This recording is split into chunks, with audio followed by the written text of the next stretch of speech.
Welcome to our program on Kardec Radio.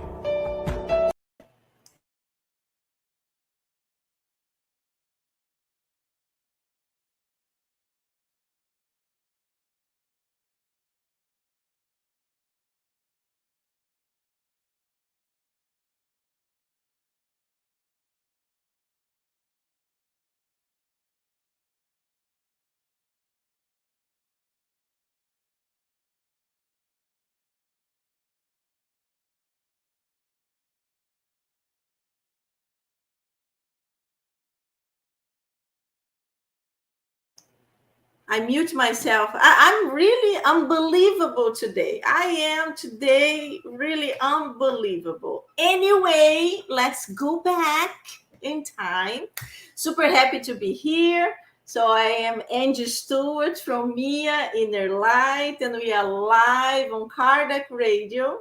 Our program is once a month, the first Thursday of the month from 9 to 10.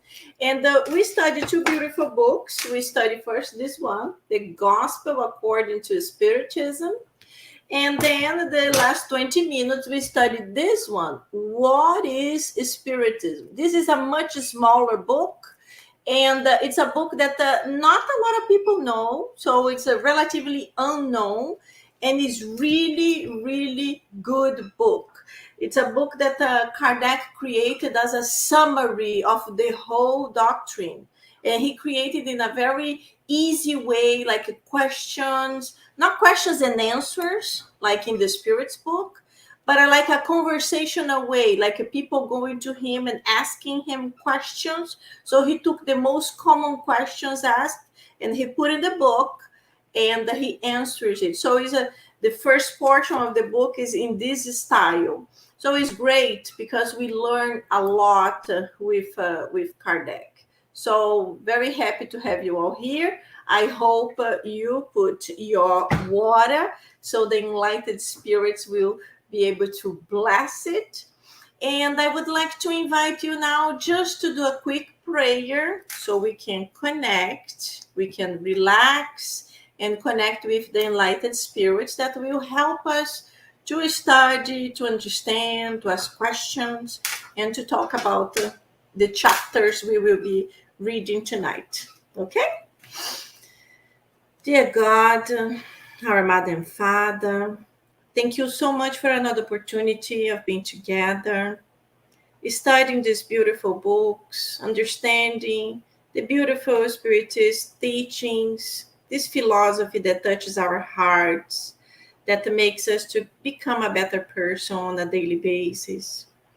And I would like to ask at this moment that our guardian angels and the spirits that protect and guide Mia InnerLight and Kardec Radio to approach us, to inspire us and help us to understand and to talk about everything in a way that will be smooth and very good to all of us. Please stay with us now and always. So be it. Very good, my friends. Let's bring my guest of today. Aha! Hello, my dear. Hi, dear friend. How are you doing? I'm good. I want you to do a little introduction about you to the group. Something simple, quick, just letting us know the Spiritist Center that you work, the city you moved to. Absolutely.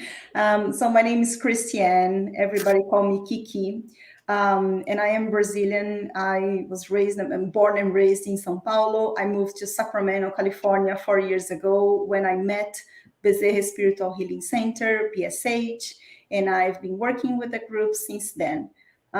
September last year, I moved to Rogers, Arkansas, and here I am. So I've been working with BSH team, and I met Angy during this beautiful journey of learning Spiritism here in US.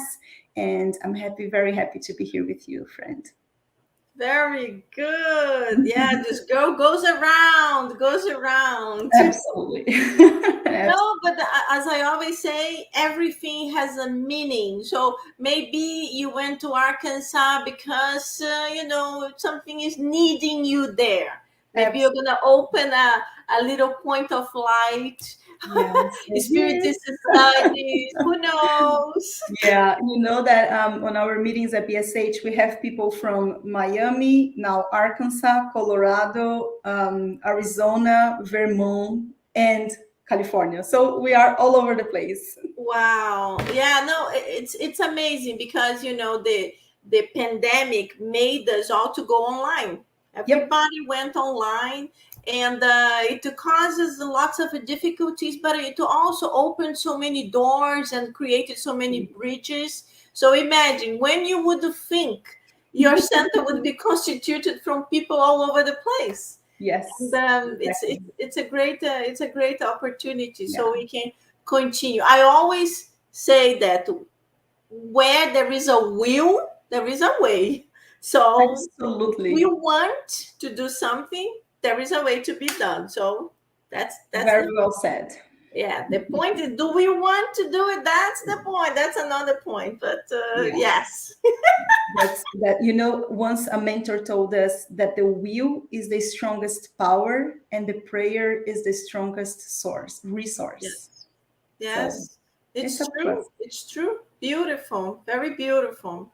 So welcome everybody, to all of you that are watching us right now and the others that will be listening to us in the recorded version. Hello, Sarah Jane. Nice to have you here with us. So if you are watching and you would like to write your comments and your questions, please write it here. So during the conversation, the talk, we can read and we can talk about it. So going quickly before we waste more time, we are going to start with the beautiful Gospel according to Spiritism. And the chapter we're going to talk today is the chapter 26. And by the way, we were supposed to have our friend Paul here, but I don't know what happened to Paul. Paul is in Connecticut. I don't know what happened to Paul. He didn't show up, but I hope he will be able to join us later on. So the chapter 25th, the title is Give Freely What You Have Received Freely. And it talks about different things. It talks about the gift of healing, paid prayers, the merchants expelled from the temple, mediumship free of charge. So we will cover this chapter. So it's a conversation. It's nothing really follow item by item, but I believe we can, during our talk, mention all the points, and if you have questions and comments, it always helps us to make it more dynamic.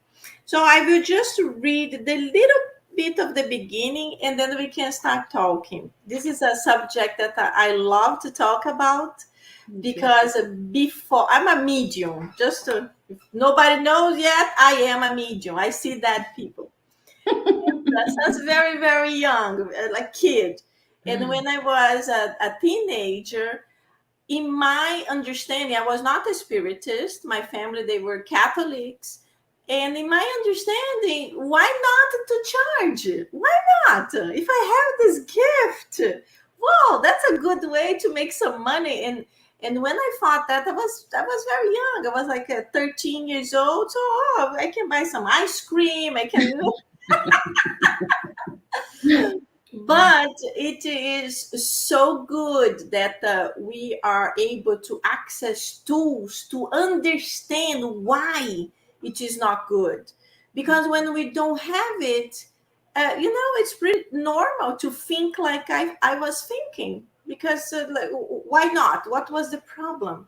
So it's good for us to read, resonate, and like, and then we have the aha moments that to me came much later.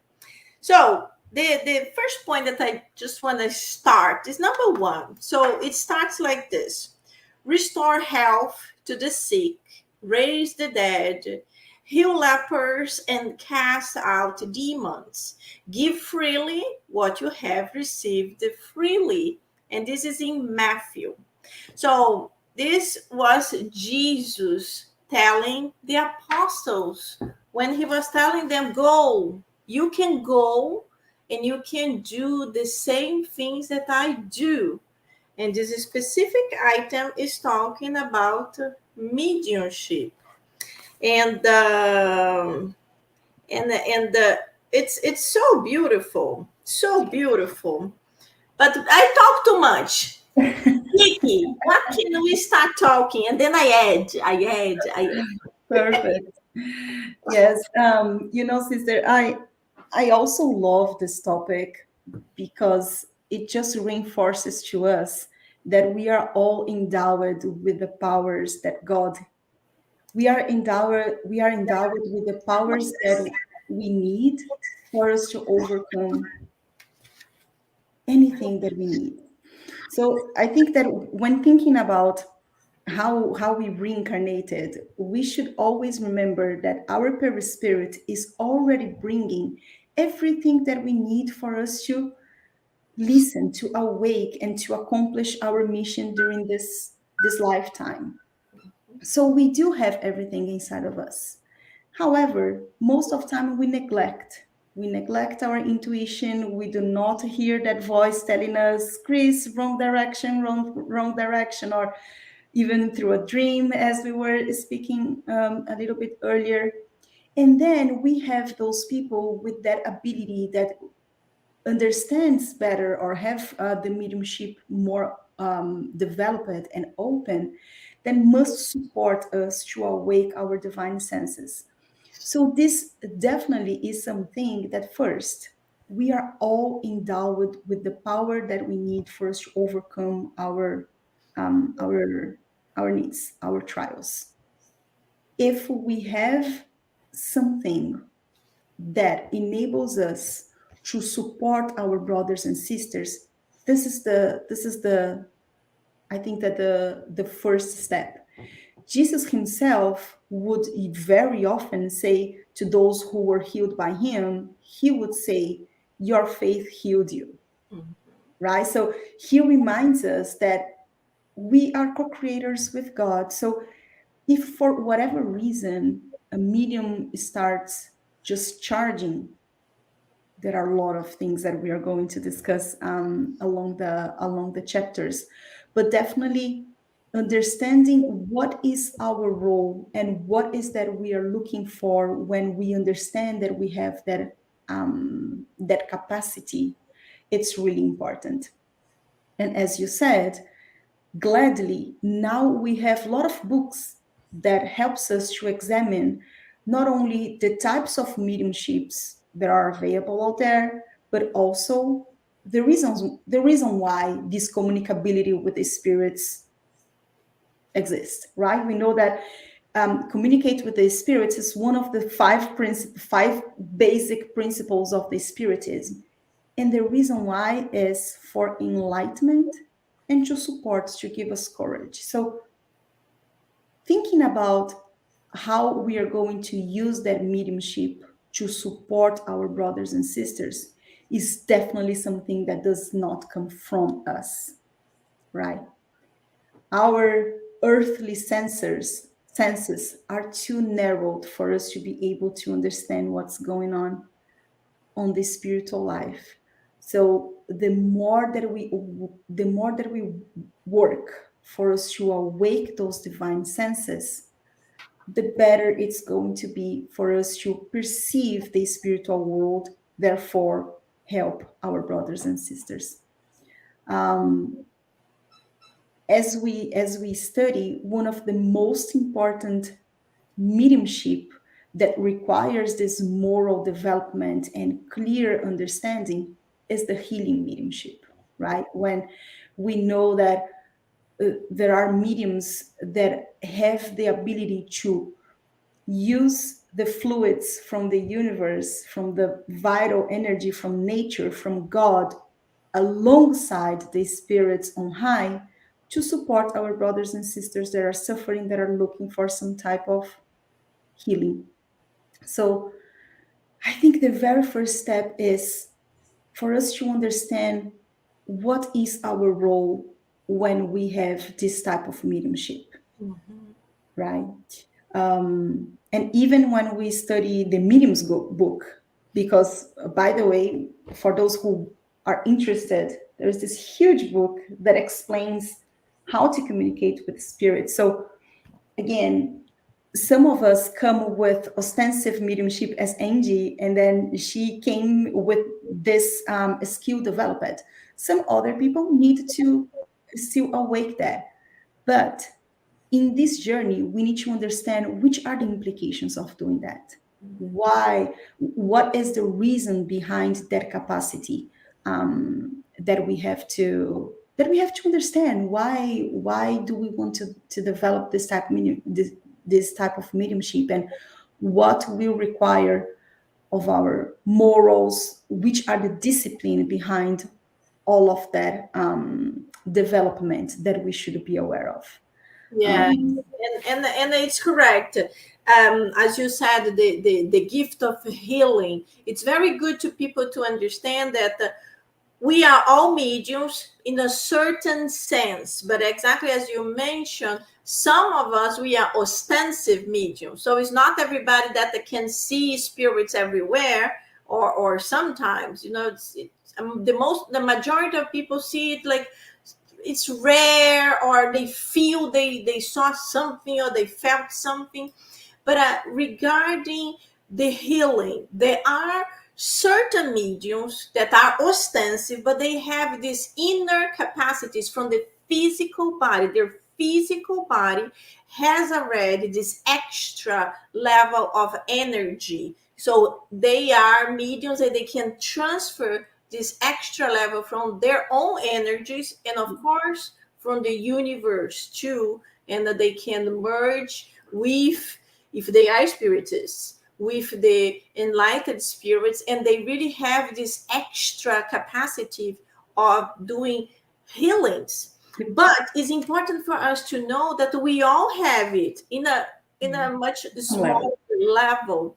But as you mentioned too, everything is very much connected with our faith, because when we have faith in something, then we put like an extra boost of our own desire, our own energy right there. And I mentioned this, for example, I give a personal example again. Many years ago, my son became very sick during the night. My husband worked nights, and this was like close to midnight, and was raining and snowing and terrible in New York City. I was alone, and I was really nervous how to take this child to the hospital.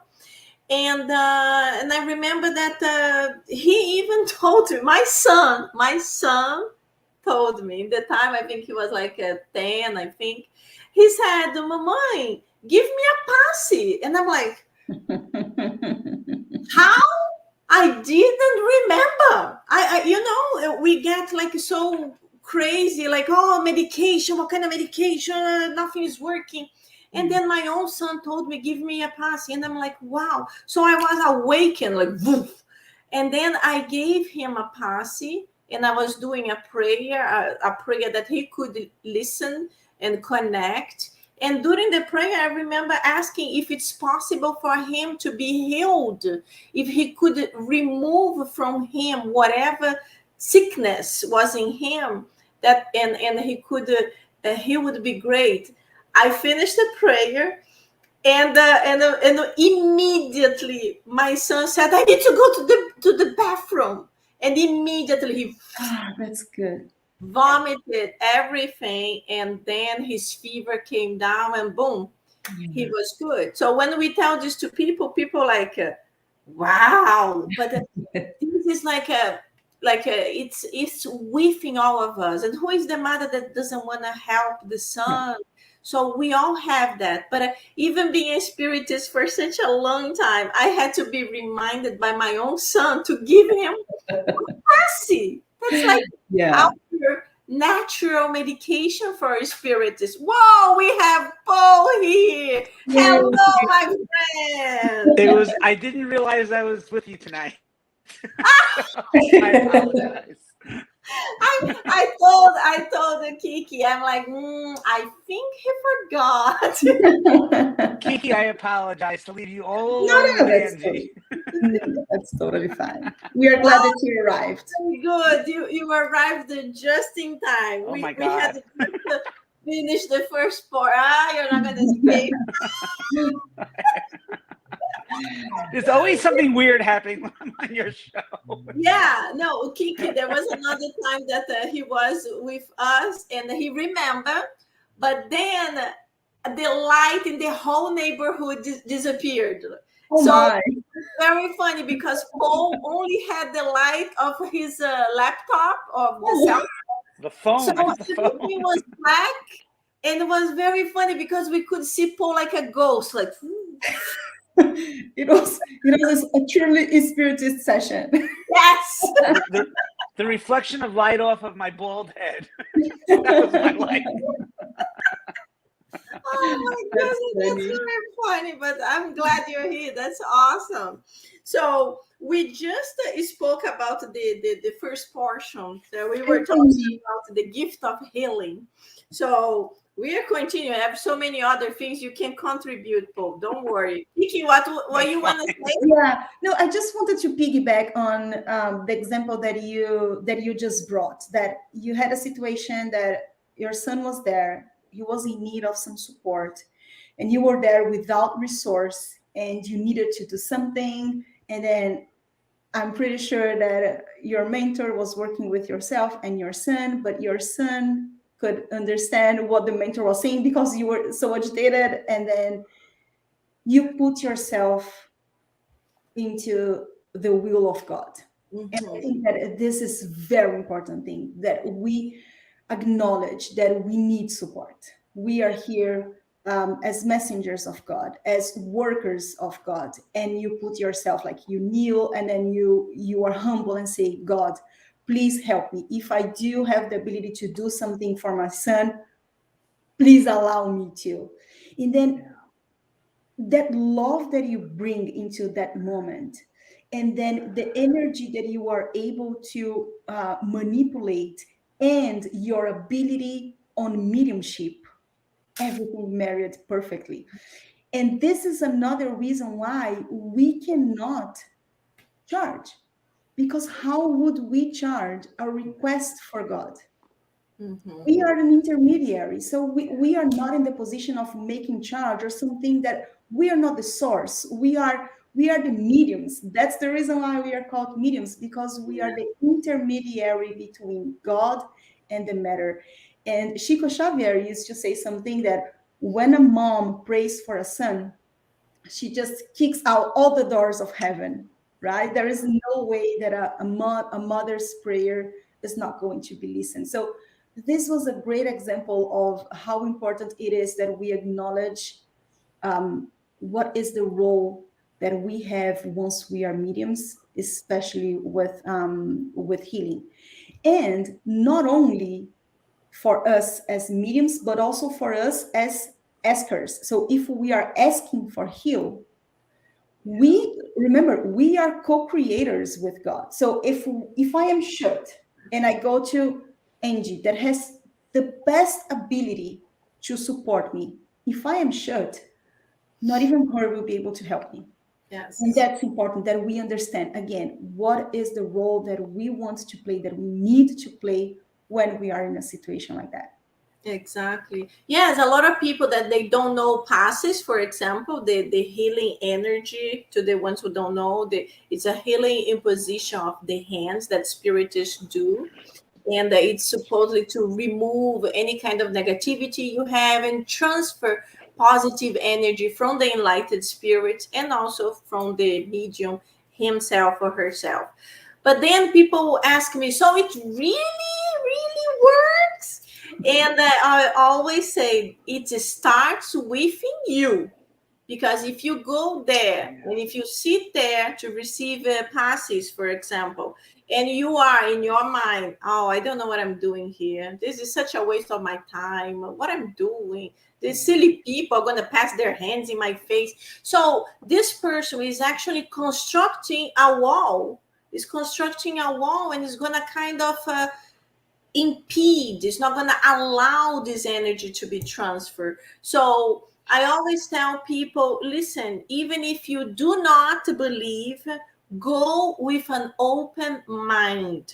Just relax, start thinking about something good, start imagining you can be benefited from that, because this opens up the mind of people and they are able to actually receive something good. Because it's important, we have to be doing something positive, not negative, to combat a possibility of help that would be receiving. So we actually start talking about paid. So we were talking about paid mediumship. And so, Paul, you just arrived. Yes. So, Can I say something first for 1 minute? Because I have something to say. oh, good. It'll take 1 minute. So, because I think it's so I know I don't define myself as a medium. I just don't, whether I should or whether I shouldn't. But I think the circumstances that you're placed in sometimes put you in a position where your mind is more open to the possibility of God. And Yes. I know it was interesting this weekend that I ran a half marathon in Tampa this weekend. I saw. So I did it, though. I was doing it for the Moet Wilson Syndrome Foundation and for Bella, Laura's daughter. And I really didn't want to let these kids down. And I wasn't well trained for the race. And it was a beautiful day, so I have no excuses. But I was tired. And it was about maybe 3/4 into the race, like the 9-mile mark. And I was like, God, please don't let me let these kids down. It was as simple as that. And I really prayed for it. And things happened. I won't go in and bore everybody with the details, but things happened in those last several miles that were truly inexplicable, that gave me so much strength to do well in the last miles. I've run so many of these races, but this was so unforgettable for me because of it was undeniable.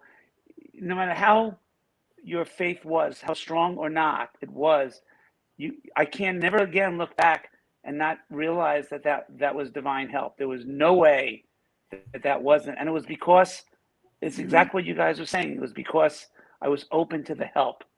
I wasn't saying to myself that's impossible. So to me, that was kind of cool. Amazing. That was really, really cool. That's really nice. And I'm glad that you did that. Your gesture also helped so much, because so many people donated to the cause, and it was really beautiful. Very, very nice, Paul. Very, very nice. And I think what people have, yes, I'll shut up. No, tell me. I was just, the only thing I was going to say is I think, again, at least what I got out of it was that when your thoughts are good, when you're doing good, that God's more inclined to help than when you're looking for selfish goals. So to me, this was as pure as you can get. And I think all of us, even guys like me who would never define themselves as a medium, and I know I get most of my good answers when I'm talking or thinking or doing anything, I know aren't coming from me. I look at it and I go, I could not have come up with that, right? I don't know if you guys do that, but I do that all the time. But they're always in the context of trying to do something good. Like that's when God helps us. I think that's my own theory.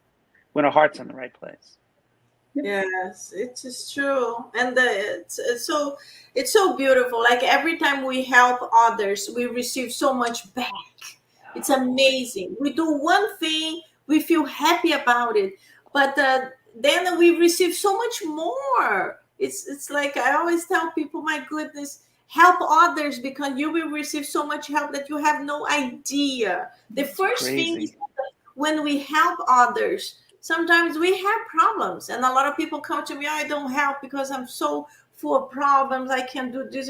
And I always say, listen, yes, we all have problems, but if you can dedicate 1 hour to do this, your mind will shift, because for that hour or that day, you will be thinking about somebody else. You will be helping somebody else, and you will momentarily forget your own issues. It also boosts your energy.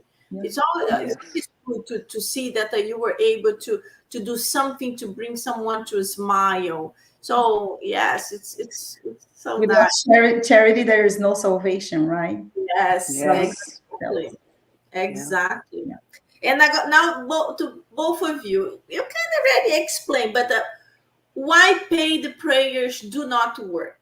For example, you guys come to me, and let's suppose I'm not spiritist, but I'm someone that does this type of work, and you come with me with money, and you ask me to pray to someone. Why, in our spiritist point of view, it's not going to work?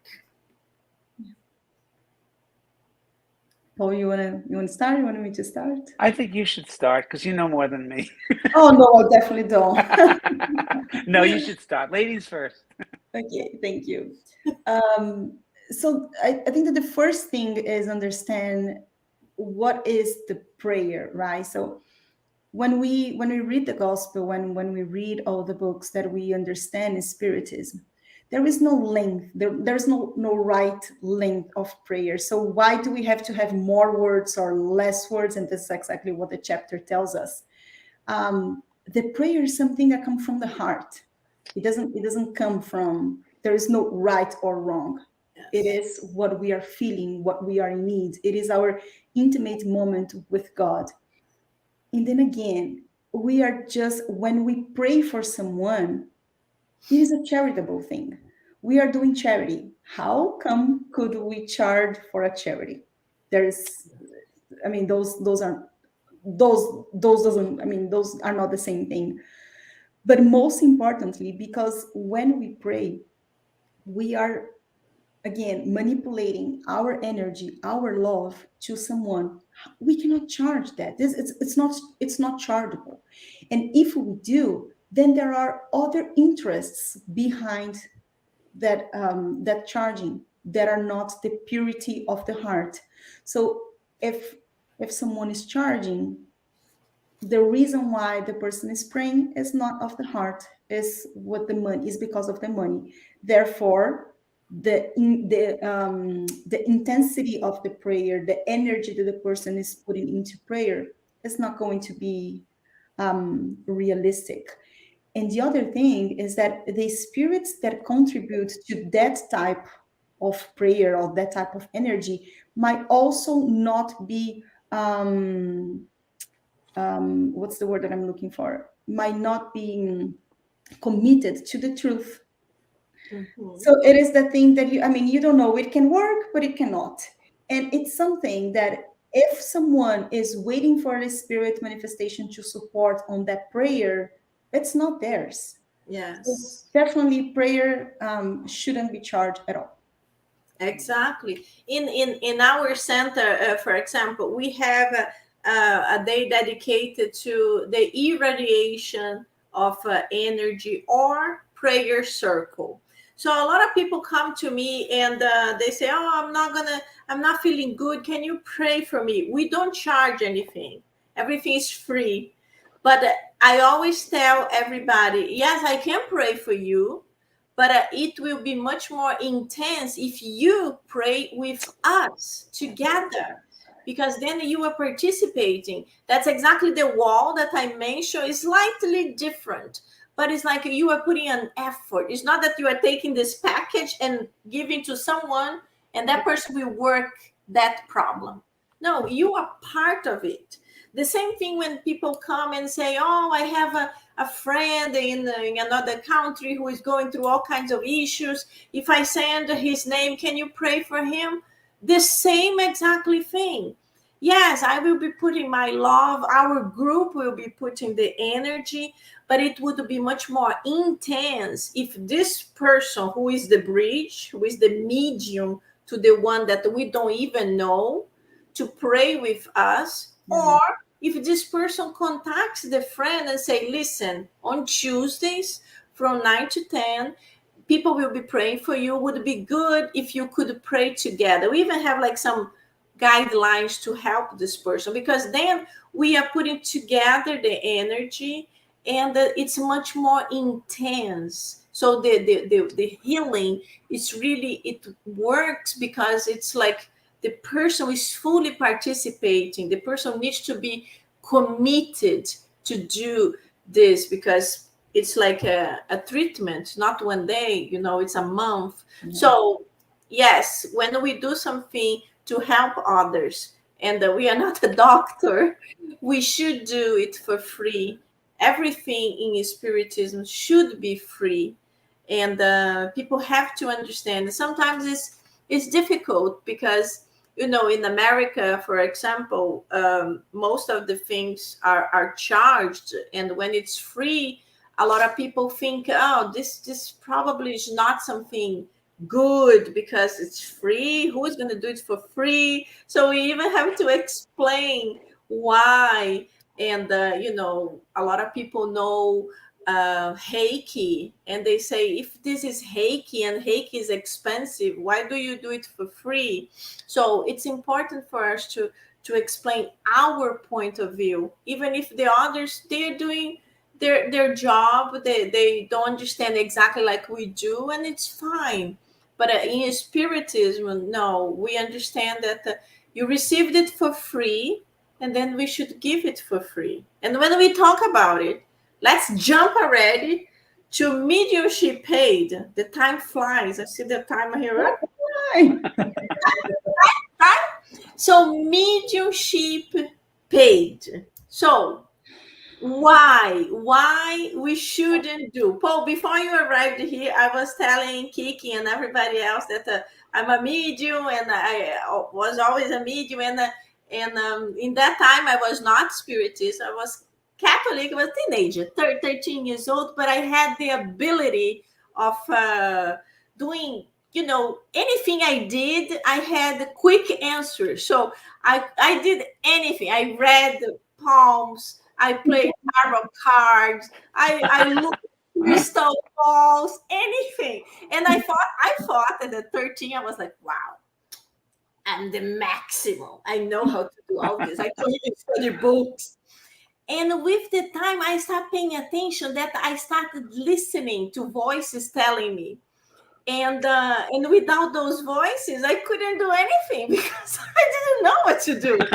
The voices. Sometimes I'm with the tarot. Where are they?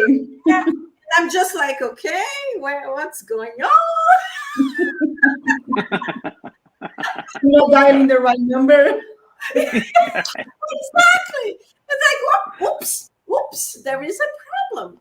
Exactly. So it's good for us to talk about this, and then we can also relate to the Fox sisters in the New York State, that a lot of people mention, but this was a lie. They were not mediums. No. They were mediums. And they were powerful mediums. But what happened was pretty much related to this paid mediumship. So what can we start talking about? Go frozen. Not frozen.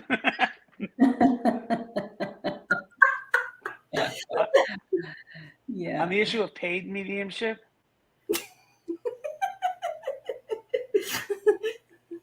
You guys just went over the whole issue in my mind.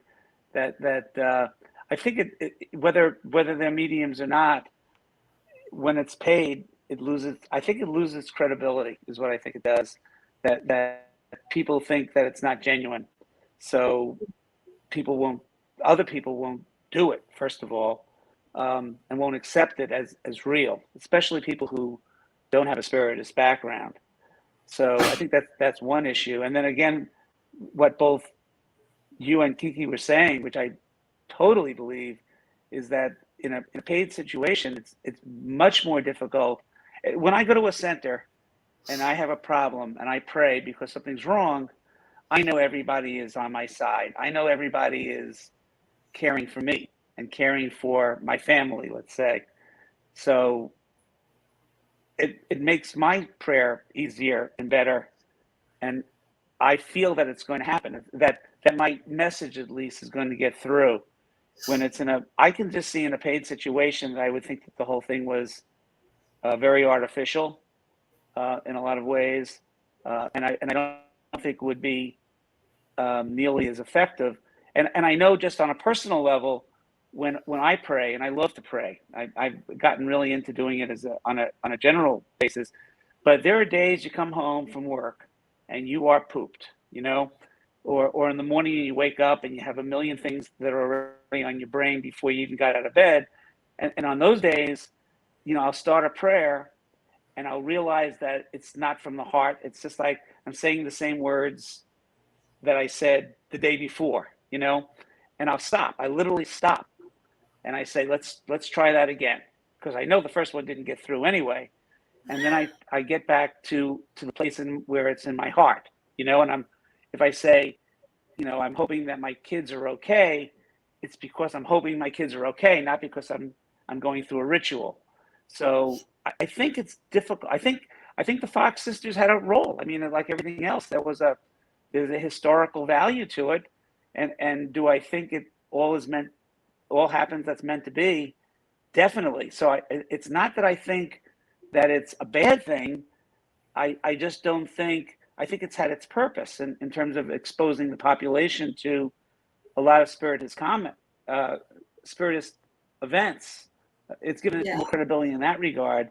But in terms of the human element, the part of our lives being when we need help, I would go to my center in a second over going to someone on a commercial level, which I think I would think they're taking my money, in this day and age.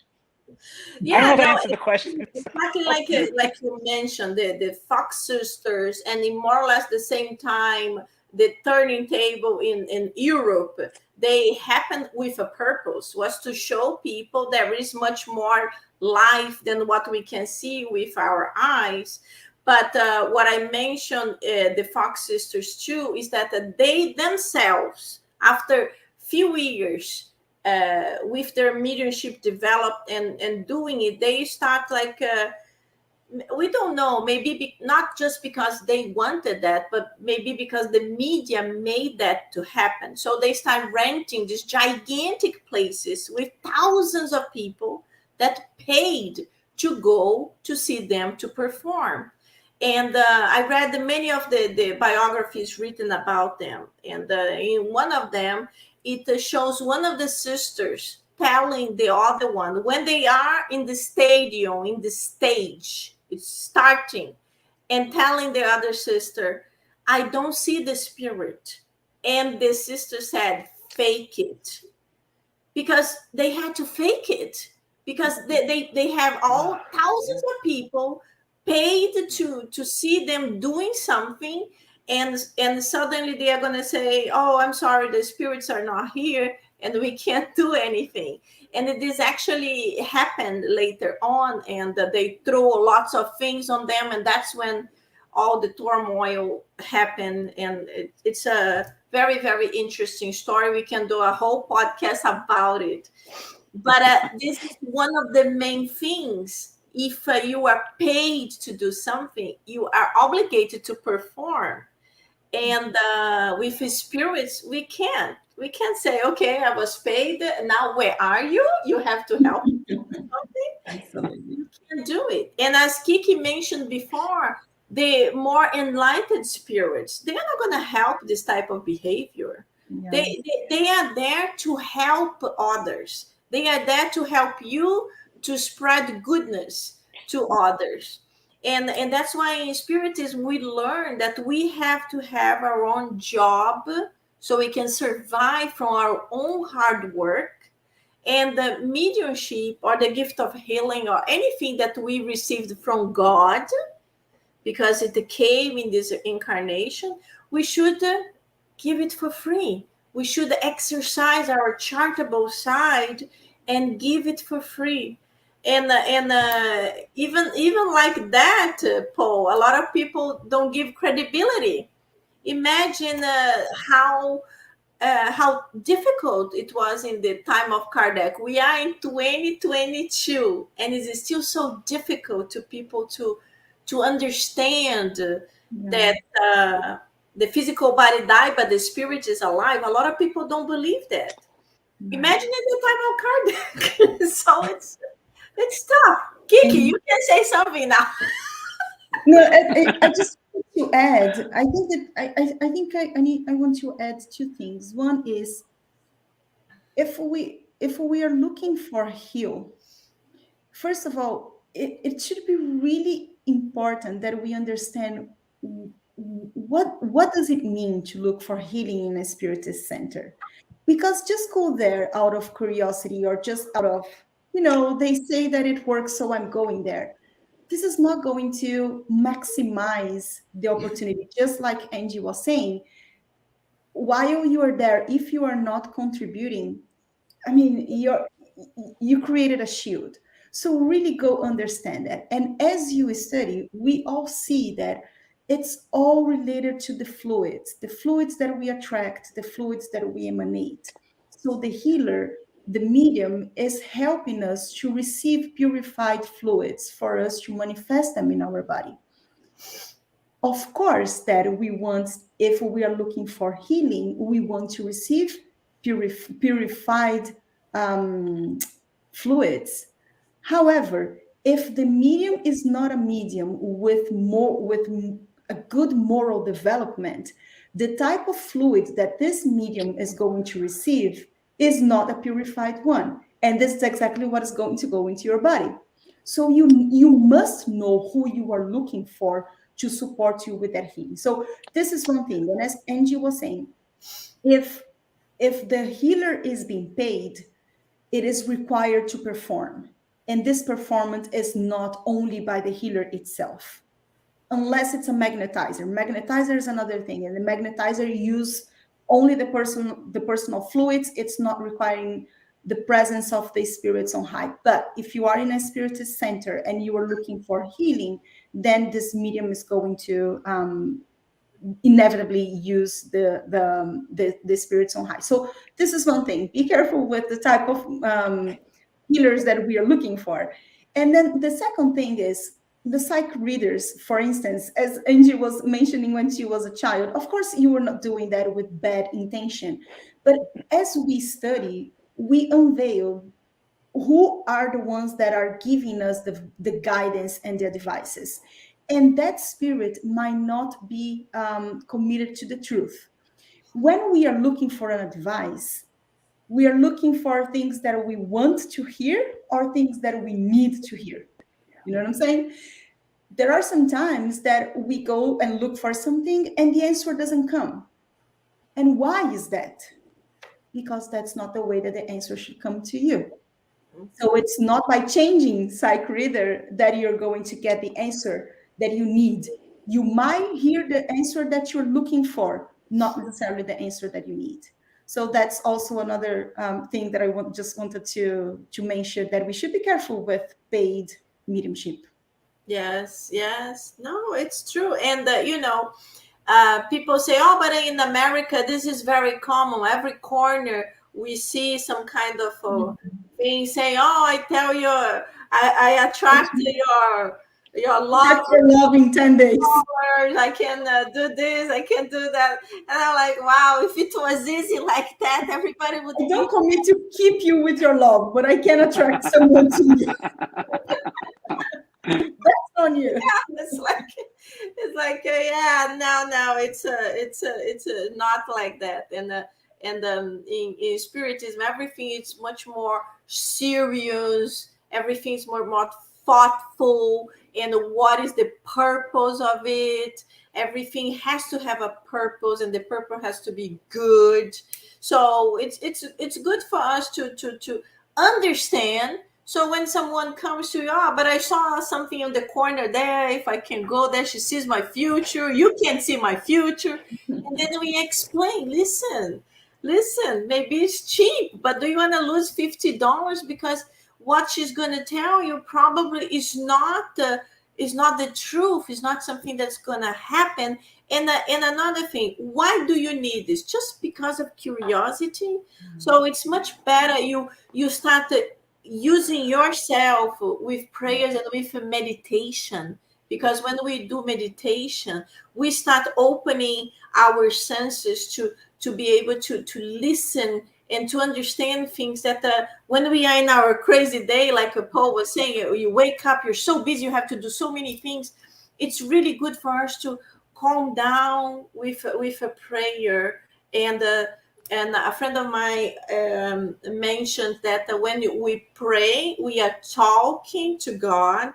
We are, we are asking, we are having a conversation, we are saying things. But when we meditate, we listen. That's when we calm our minds to open up to listen. And maybe we're not going to listen voices, but we are going to have flashes of ideas. That's when the spirits, they take this possibility to, oh, it's a moment that she is open, so let me give some ideas of how she can resolve that problem, some inspirations. So this is much better for ourselves in the long term. My God, I talk. We have to go to the second book. So, my friends, it's okay because these items of today are so tiny that okay, we can definitely do it in 8 minutes. Let's do it. So, this portion, if you have never seen this book, the first part of the book, it's like this: the visitor are the people that ask the questions to Kardec, and AK is Allan Kardec is how he answers. So I highlighted just the most important things, so we don't need to read every item, and then we can comment when we finish. Paul, could you read for us just the yellow portions, and then Absolutely. All right, let me try. Visitor, you have a society that concerns itself with these studies. Would it be possible for me to be a member? Allan Kardec, in order to be accepted, your ideas must at least be more settled on the subject than yours are. Unsympathetic towards its principles and beliefs would incite disorder to untimely arguments or a spirit of conflict. It is the center where information. Before you continue, just for you that arrived here and you are listening, you are not understanding, it's just for you to understand that Kardec is a very strict man. He was not a man of a joking, playing, and laughing all the time. He was very strict, especially when it was related to Spiritism. So in the Spiritist Center that he opened, was the first Spiritist Center ever, was a Spiritist Center in France with the purpose of learning. You have to remember that in that time in France, lots of people were getting together to have fun with the turning tables, asking questions. I'm going to get married. I'm going to be rich, la, la, la. And Kardec wanted to be far away from this type of meetings. So whenever someone approached him, like this man, for example, approached him and saying, can I be a member of your center? So Kardec is very tough. Like if you compare to nowadays, we would never be like that. It would be much easier. But it was important for him to demonstrate the level of seriousness that he expected from anyone going to the Spiritist Center. He wanted to avoid people going there just to have fun. Sorry to interrupt you, Paul. No, that was up. There we are. It is the center where information is received from all over the world and where topics related to the progress of the science are delineated and coordinated. Nevertheless, you will be able to attend as a visitor on the condition that you harbor no thought that could offend anyone. Since the society doesn't put on demonstrations with the idea of satisfying people's curiosity, it is careful to turn away the curious. Very good. Very good. Angie, I just wanted to make a comment on this part because the reason why we have Spiritism codified as it is because Kardec was curious. So I think it's important that we interpret this with a lot of attention. It is important to be curious. It is important to make questions, but not questions to satisfy our selfishness, not questions to satisfy things that are with regards to us. This study was a study very curious about the spiritual world and how this can help the human development. So I think it's important that we understand those two, because it is, I mean, the reason why we have the Spirits book is because Allan Kardec made tons of questions, but those were questions with regards to how can we improve ourselves and humanity. Exactly. His curiosity was towards improvement of a science that was being formed, was being created, was not the silly curiosity that was very common in that time. Like, and I'm getting married and I'm this and that. So that's exactly what he wanted to demonstrate to everybody to participate here. This is not a fun time. This is not a joke. Like we know in the time of Kardec, didn't have TV, didn't have Netflix, didn't have a bunch of things. So the way people had fun, they were going to the friend's house to meet. And yes, the turning tables was a way of having fun. But this is good to that you explained, Kiki, that thankfully for his good curiosity put in practice to understand certain things that we might had never asked before. And I love the first question of the Spirit's book. What is God? It's like, would I ask what is God? I don't think so. I would ask, who is God? Because in my mind is a person. But Kardec had this understanding that it could be a thing. It could be energy. It's like, wow. That's why he's Kardec. True. So the other thing I thought about, which is on a different level, a different item at least, but I've learned over the last number of years how important cooperation is within the center, and I thought that there was so much emphasis on that in those paragraphs, and it goes again to this idea that this isn't entertainment. This isn't about being selfish, where so many arguments come down to me showing you how smart I am. This is about people learning about God, learning about the spirits, learning about themselves.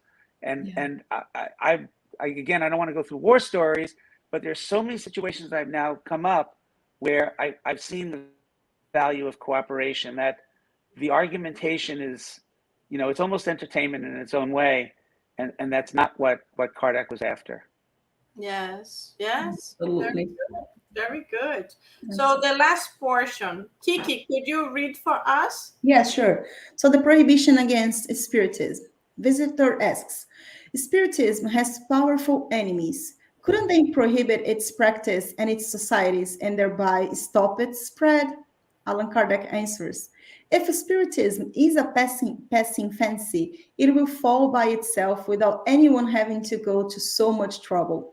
If they persecute it, it's because they fear it, and they fear only what is authentic.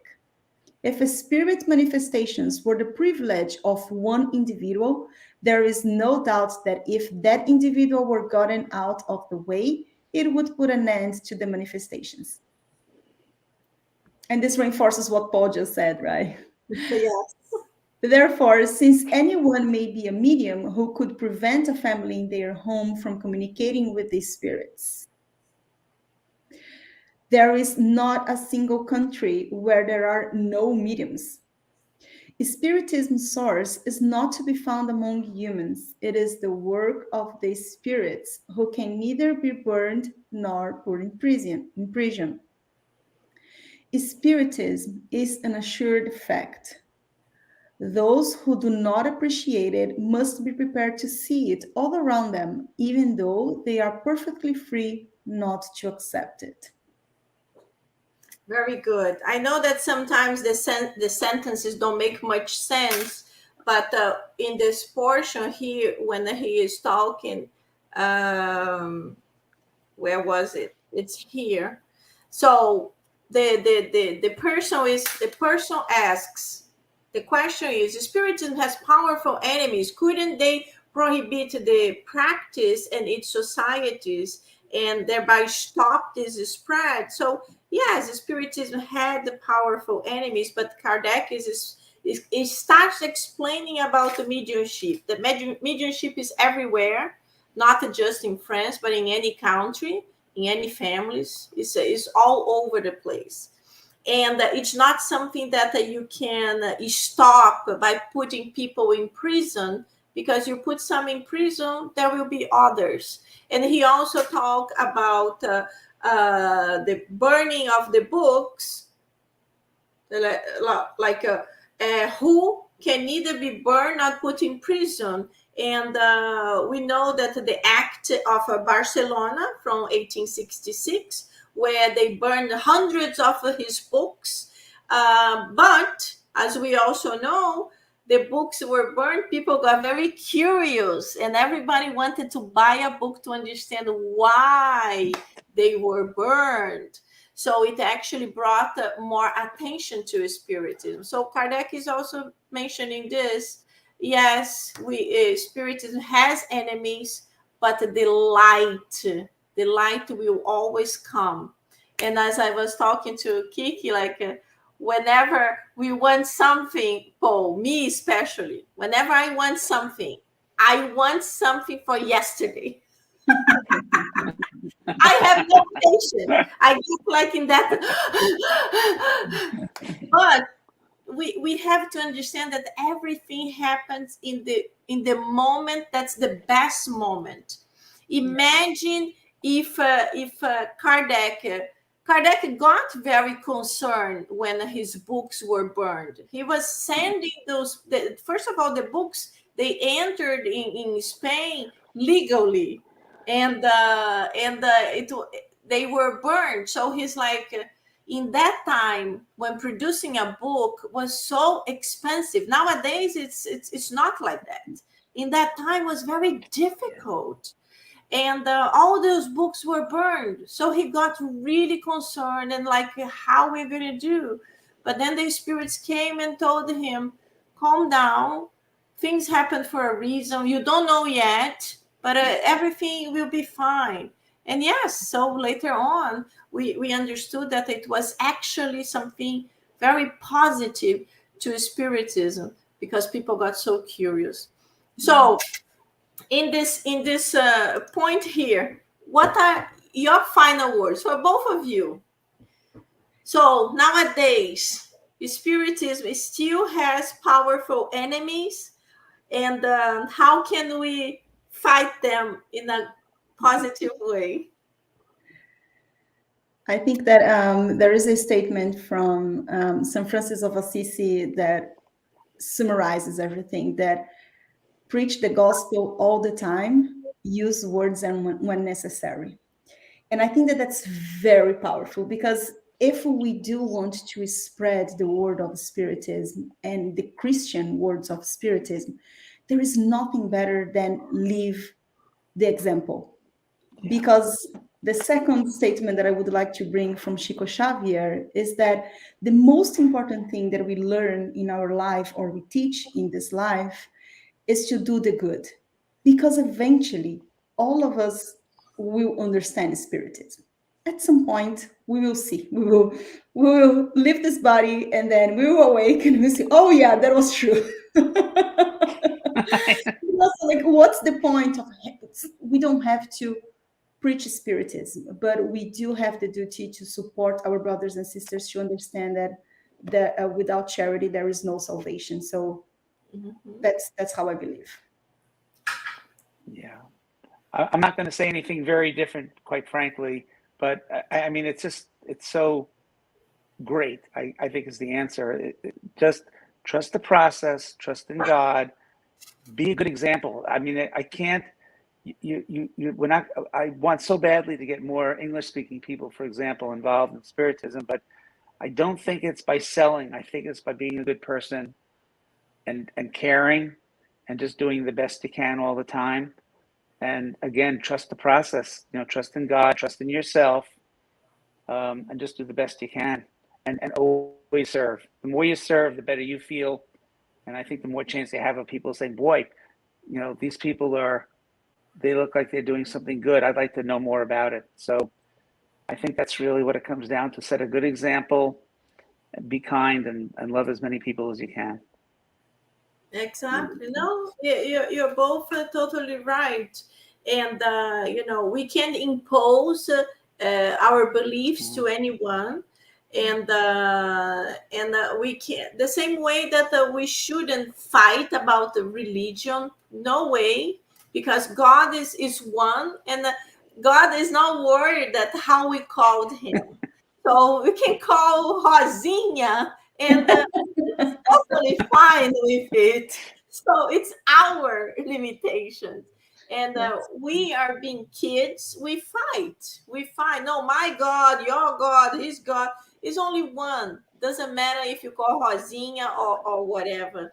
So, and we know the enlightened spirits, they tell us that in the future, not my future, because it would be tomorrow, but in the future, all the religions, all the philosophies, they will embrace each other, and they will all know spiritism. It doesn't mean that the spiritism will be the religion of everyone, no, but all the religions will respect each other, and everyone will say, oh yeah, I know spiritism, yes, and everybody will respect each other. So these wars against, no, mine, yours, it will end. That's when the earth, hopefully still in earth, in the regeneration phase, we will be really more loving, respectful. We will understand that our neighbors, they are actually our brothers and sisters.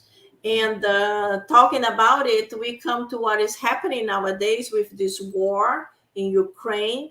I don't think you can see the flag. I put a beautiful landscape in the back that was actually a blue sky and a white field of flowers representing the flag of Ukraine. And it's very sad what is happening and what we see happening. And I feel so helpless that I can't do much. But we always can do something. And that's why I tell everybody, if we could remember every night when we go to bed, we incorporate our prayers. We pray for Ukraine, but we also pray for Russia, because unfortunately, the president there is in turmoil. But it doesn't mean the whole population of Russia, they all want this. So we can put a little bit of our love, and imagine if thousands, if millions of people start doing something that's so simple, but it's our seed of love, it's our positiveness, and it can help somehow. It can help our planet to go back to some kind of peace, because that's what we need. Amen. And Angy, just to reinforce what you're saying, imagine how much hatred Russia is receiving right now. And this is not going to help anyways. I know it's really hard for us to think of a brother or sister that is doing harm with love, but Jesus teaches us to be compassionate. And being our role model, we must embrace that type of example. So thank you for bringing that up, sister. It is true. It is true. The amount of hatred that he's receiving is enormous. And that's the time that comes to us, that we have to practice what we learn. Forgiveness, forgiveness, forgiveness. We have to practice. Yeah. So now that we are going to go to our closing prayer, who would like to do the closing prayer incorporating Russia and Ukraine? Which one of you would like to do it? I can do it. Okay. Okay. So we are all ears. So let us close our eyes, and with our heart connected to our mentor and to Jesus, let us elevate our thoughts to God, to our Creator. Jesus told us, "Seek and you shall receive." Beloved God, dear Master Jesus, here we are on humble heart, asking for our brothers and sisters who are in extreme need. We ask that they receive the comfort coming from your heart. We ask that they can receive the courage coming from your heart. The peace starting in the heart of each and every one. And knowing, dear God, that we can be beacons of light. We ask for support from our mentors, that we can purify ourselves, so we can be as clear as crystal, enabling Jesus to look through our eyes, to speak through our mouth, to create through our hands, walk through our feet, and most importantly, to love through our heart. May there be peace on planet Earth, starting within our heart. We thank so very much for this blessed opportunity with Angy, with Paul, in Mia, in Kardec Radio. We thank all the mentors, and we humbly ask for permission to close tonight's session. And so be it. So be it. And so it is. Very good. Thank you so much, my friends. It was very beautiful. Thank you so much. I felt the good, loving energy from the prayer. Thank you so much. Yeah. That was beautiful, Kiki. Thank you so much. All of us. Very, very Thank nice. you so much, Angy. Thank you, Paul. It was a pleasure being here tonight. It was Feel the great. same Thank way. you, my friends, all of you watching Kardec Radio. It was a great pleasure having you all here. If you want to watch me or InnerLight again, come again next month on the first Thursday at 9 p.m. Eastern Time. Mwah! Have a great night, everybody. Thank you Good so night, much. guys. Bye, everyone. Good night, guys. Bye. Bye-bye. Good night. Bye.